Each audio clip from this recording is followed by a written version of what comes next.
Repeat కేంద్ర ప్రభుత్వ పథకాలు జిల్లాలోని ప్రజలకు చేరువ కావాలి. ఆర్గానిక్ ఫార్మింగ్ వ్యవసాయ పనిముట్లపై రైతులు మొగ్గు చూపాలని జిల్లా అభివృద్ధి సమన్వయ పర్యవేక్షణ కమిటీ దిశ జిల్లా గ్రామీణ అభివృద్ధి శాఖ ఆధ్వర్యంలో కలెక్టర్ రాహుల్ రాజ్ అధ్యక్షతన కలెక్టరేట్ లో నిర్వహించిన కార్యక్రమానికి మెదక్ పార్లమెంట్ సభ్యులు రఘునందన్ రావు ముఖ్య అతిథిగా హాజరైన వారి వెంట పట్టాభద్రులు ఎమ్మెల్సీ అంజిరెడ్డి ఇన్ఛార్జ్ అదనపు collector Bhujangarao, SBM director Suresh Babu, DRDO పిడి శ్రీనివాసరావు తదితరులు సమావేశంలో పాల్గొన్నారు.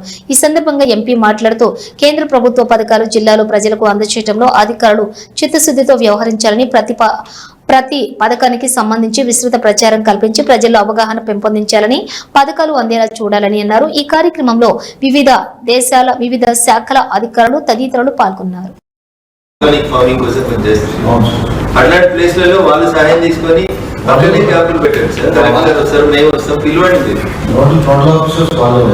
పెట్టండి సార్, వాళ్ళతో పెట్టి కొంచెం ఆర్గానిక్ ఫార్మింగ్ ని ఎంకరేజ్ చేయండి.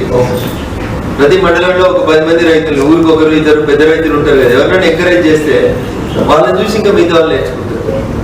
స్లాబ్లు వేసి అట్లా పనికి రాకుండా వచ్చి ఎక్కడైనా ఏదైనా ఒక వర్క్ స్టార్ట్ చేస్తే సీరియస్ గా దాన్ని కంప్లీట్ చేయాలి. మేము డేట్ ఇస్తే సంతోషం, మేము డేట్ ఇవ్వలేకపోతే ఆ లోకల్ ఉన్న ప్రజాప్రతినిధులతో శిలాఫలకం పెట్టి మీరే కొబ్బరికాయ కొట్టి పని నడిపించేసి ఎంపీ ల్యాడ్స్ వర్క్ అని చెప్పి అక్కడ ఒక శిలాఫలకం ఉండాలి, పని నడవాల్సి.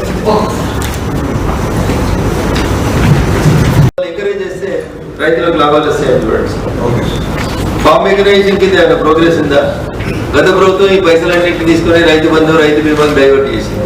ఇప్పుడు ఈ ప్రభుత్వం ఏమైనా ఈ ఫార్మ్ మెకనైజేషన్ లో, ట్రాక్టర్లో, పనిముట్లో, వ్యవసాయ పనిముట్లో రైతులకు ఇచ్చే కార్యక్రమాలు ఉందా? అది కూడా ఏం లేదా? ఎంత బడ్జెట్ ఇచ్చినారు?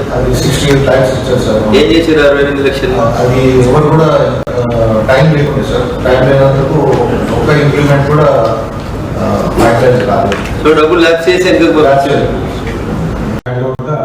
all district hospital to the, as it is converted to government general hospital with the teaching hospital, sir.